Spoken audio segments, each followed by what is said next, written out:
Hey guys, I'm back again here to show you a little bit more about removing the seams from the models.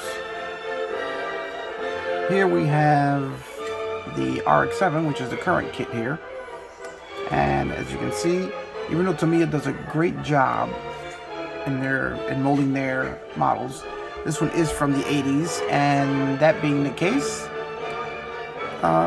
it's not quite as good as what they do now. No fault of theirs, just the technology of the time. So, as you can see, it had a fairly prominent seam here, right across the roof. It had another one here, across the rear bumper, and another one here on the front bumper. Now, as you can see, here on the bumper on the other side, I've removed all the seams. Removed the seam on the roof here, and the one on the rear bumper here. It'll make a huge difference when you paint the car, as the car didn't have these seams on the real thing, so they shouldn't be here on this car. This is just a process of unavoidable part of the mold making process. So I'm just going to show you how I make them disappear, similar to what I did on the engine parts that I showed before. Basically, I'll just take my hobby knife and I run across the line that I want to get rid of until it's pretty much gone.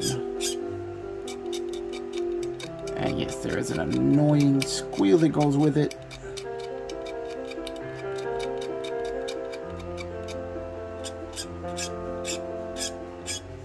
And then I just spread it out just to even out the plastic a little bit. Make sure you get it right to the edges. Now, this one runs across a panel line on the body for the rear hatch. So you want to make sure you re-etch that. Now, I know guys go out and buy all sorts of fancy panel line tools, and they are good. They all have the uses, but I bought a few myself, and I found that my favorite panel line scriber is just the back side of my X-Acto knife. The hobby knife makes a great panel line scriber. Blade is thin enough that it fits in there perfectly without enlarging the panel line. And when I started my journey, I wanted to teach people there is no such thing as a bad dog. From the leader of the pack. There we go.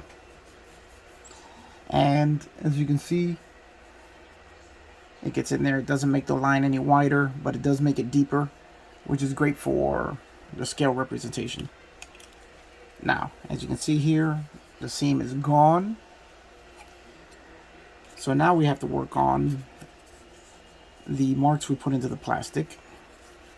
Now I like to do that by going over it. I'll just sand them till they're pretty much gone, depending on how deep you went. Depends on what grade of sandpaper you use. This is a 3000, and I can see I'm gonna have to do a little more work to it, so I'm gonna go to my 2400 sanding stick, and you just want to sand until just about all of the marking is gone, because what you don't want is for that line to appear through your paint.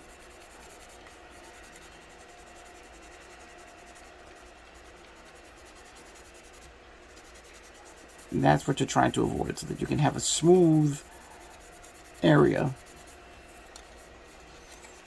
just like on the real car.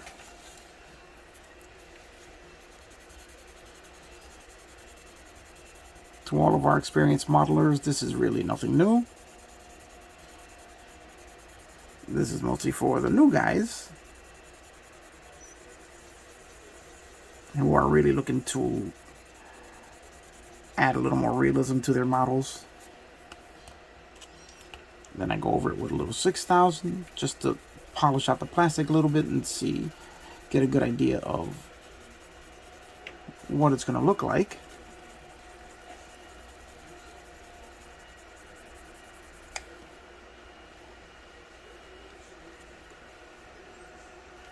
Now, as you're sanding the plastic, you're actually roughing it up a little bit, which is going to work great for when it comes time to paint, as it'll give the paint something to grab onto.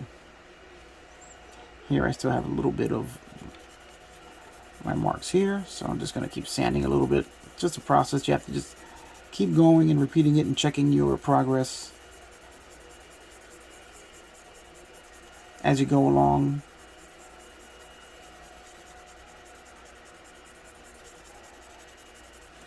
Until you get the result you're looking for.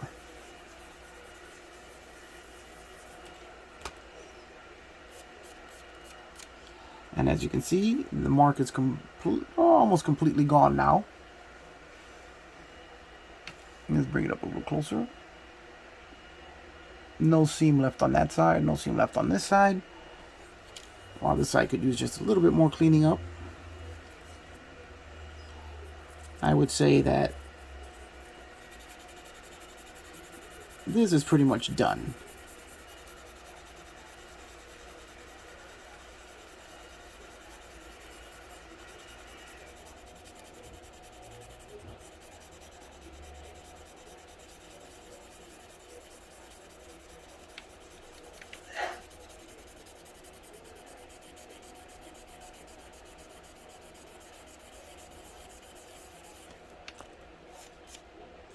Now we'll just clean up the plastic a little bit and see where we're at.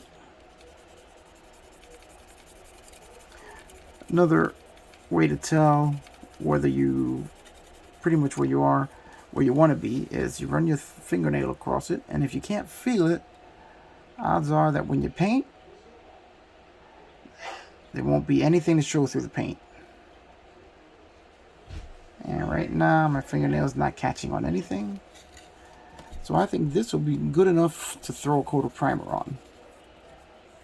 But the primer will reveal whether there's going to be any more work needed.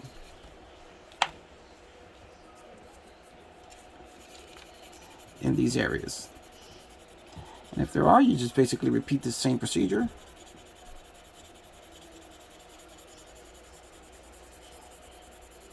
But with the added benefit of the primer actually helping to fill in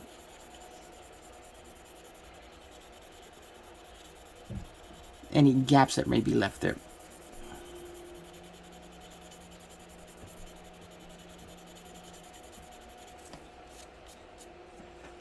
Okay, I think I'm happy with that right now. Let's go over it with my 3000.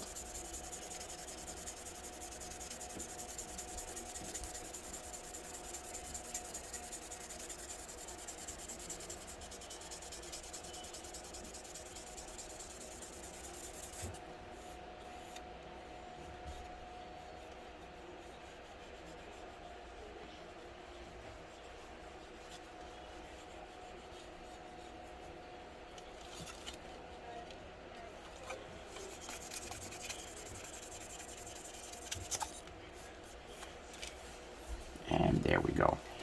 I think this is going to be good for when we lay down our primer coat.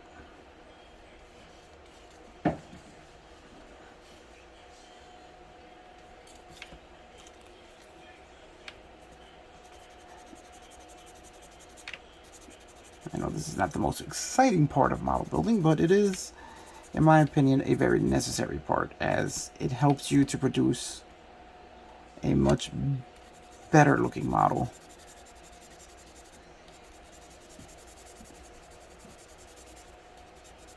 And a much more realistic looking model.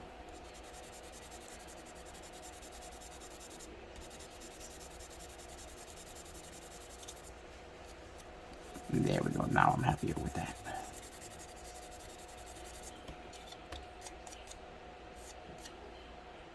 Okay, I'm happier with that now. Let's clean it up.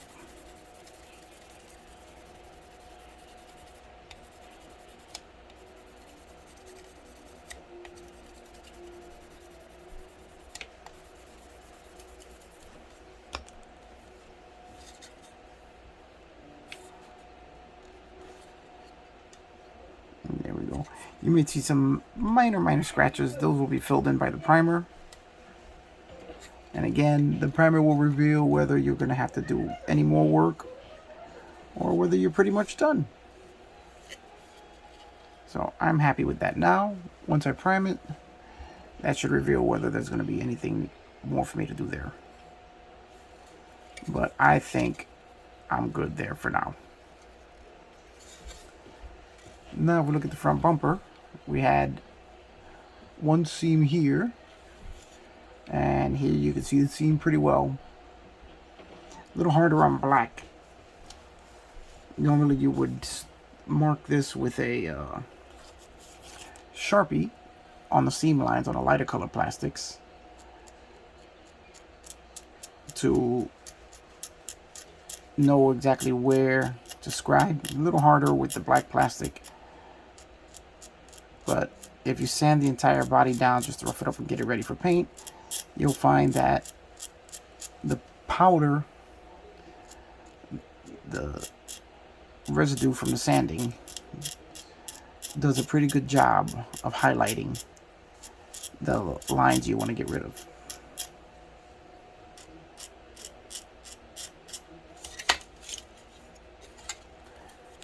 You also want to be sure that you're not digging into the plastic, you're just scratching alongside it.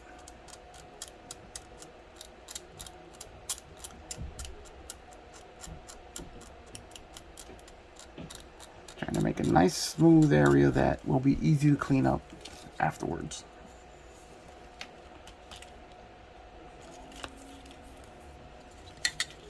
So there you can see I got rid of the excess material there.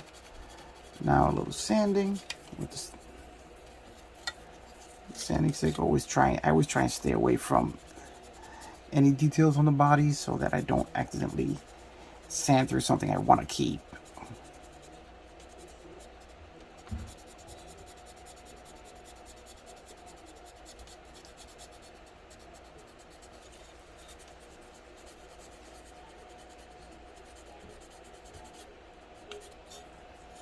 And there we go. We want a nice rounded edge because the reflections will give away any areas that you missed if you paint this car, as the light will catch any raised area.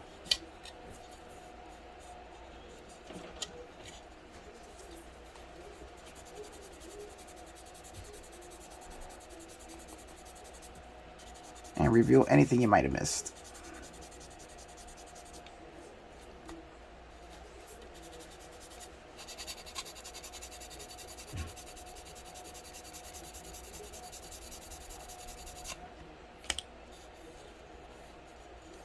And you can see there how much is cleaning up. Just another example.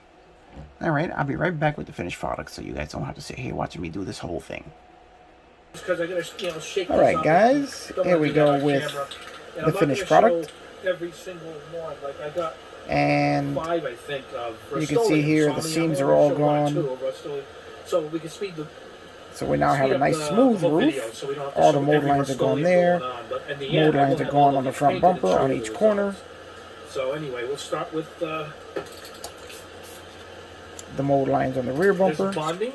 What is it? You can see where they were as they follow down through the taillights. I didn't bother with that because that's going to be covered up. You won't see it.